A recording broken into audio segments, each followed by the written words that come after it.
Hi, my name is Kayli Klemp, and I will be talking about the article The Body Rituals Among the Narsarima by Horace Minor. Horace Minor is an anthropologist and an outside observer of the American culture. And in this article, Body Rituals Among the Narsarima, he talks about how some of our cultures and values really are different than others and are quote-unquote unique to him.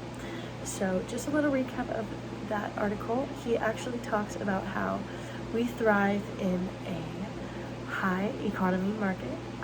We're devoted by economic pursuits, and we are developed in a rich habitat economy. I found that really interesting because it is good to know that outside observers do notice how economic our culture is and how economic our country is.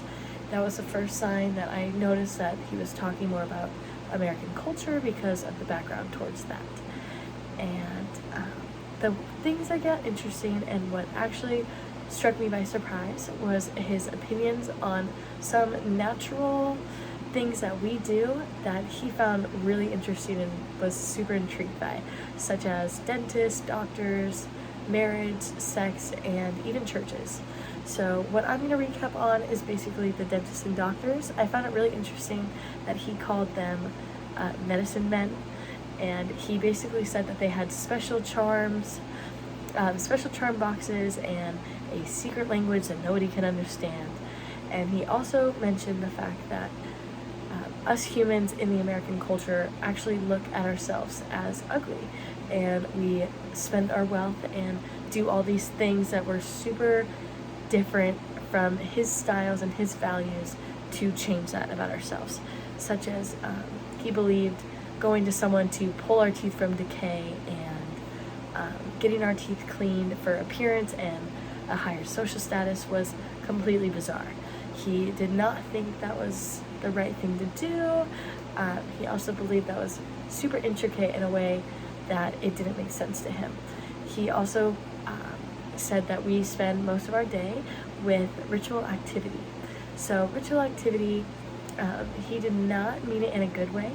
He meant it in a way such as us going to church every Sunday was in a manner such as a cult was. He believed that us going to church on Sunday at the same time, every single Sunday, all of us together just in different buildings, was super weird, and we rely on these holy water men to relieve us of bad things that we've done and believe that we're talking to a higher self. And he believed that was super out of the ordinary. He thought it was totally wrong. It was actually super interesting to learn more about, because you never really understand an outside perspective until you are in that outside perspective. And these supernatural things that come to us every single day, weekly, monthly, annually, is totally absurd to him. And he also would talk about a lot of things about sex and marriage, how we want to prevent pregnancy at a young age, and that also did not sit right with him. He also began to talk about how using safety precautions with sex as well was just so wrong, and how we actually have such a weird way of life, which was super interesting to me. Another thing with American traditions, he also didn't really touch base on these, but there are a few that kind of relate, and if he knew about these or talked about these more, would probably have the same insight as he normally does. So some of the American traditions, or one of them that I would like to touch base on, that he didn't really talk about, was eating fast food. America is known for the fast food epidemic. He touched base a little bit about how there are certain situations where, his words exactly, that thin people eat to get fat and fat people fast to get thin. He was talking more so on the religious side for the fasting and whatnot, and all of our workout regimens and all that stuff, and it's super interesting. And I believe that some culture that I don't think he would understand as an outside observer, and something that is super common in today's culture in America, is eating fast food for convenience, for the taste with all the added GMOs. It's super common that almost the vast majority of Americans will normally get fast food once a week at least. And I think that's something that we have built into our traditions and our values, that, oh, well, it's convenient, I don't care about my health, I'll go get this instead of making a nice meal beforehand. And I think that's like a good topic to talk about, since it's so important in American society, where fast food is everywhere, every corner, every stop, like there's gonna be fast food somewhere. So I thought that was such an important thing to bring into talking about our cultures and our standards, and talking about how we live differently as other cultures do.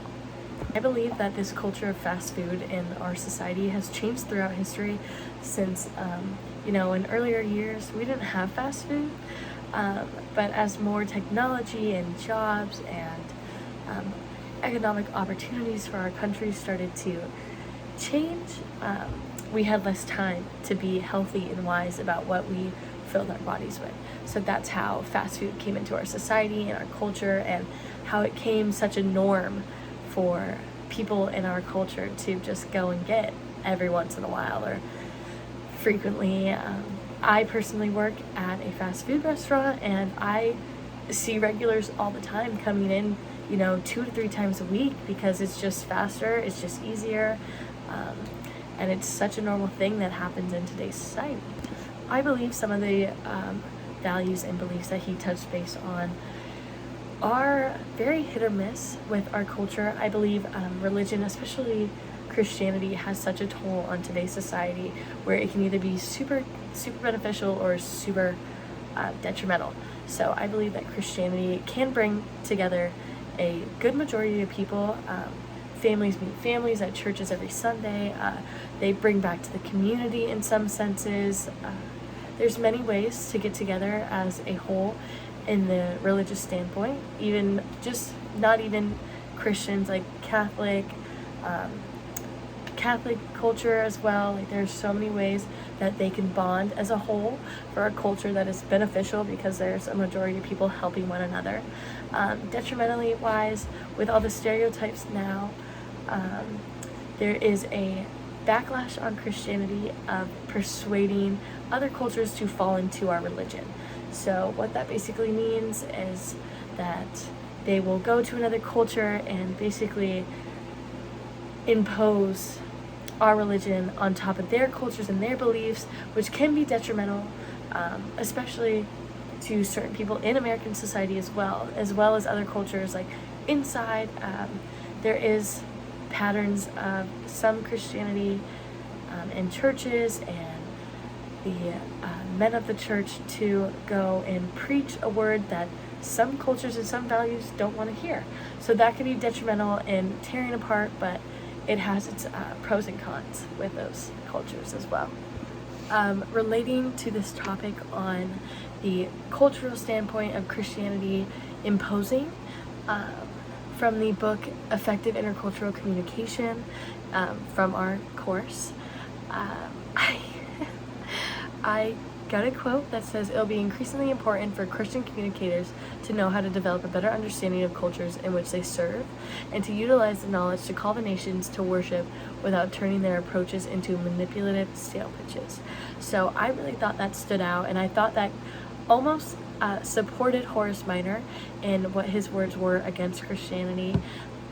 I believe that is just true. There are times where they are manipulative in the sense that they are pressing our religion on other cultures, and like I said before, some cultures don't want that pressure. They have their own values and their own core beliefs, and it's very important that they stick to them. And sometimes the pressure that Christians may have get taken the wrong way with ineffective communication within other cultures. So I just believe that this article was really nice and really intriguing to learn more about an outside observer. I have never left the country. I have witnessed a few other cultures before, so it is nice to see from an outside outsider viewing my culture instead of me viewing another culture. So there you have it. Thank you.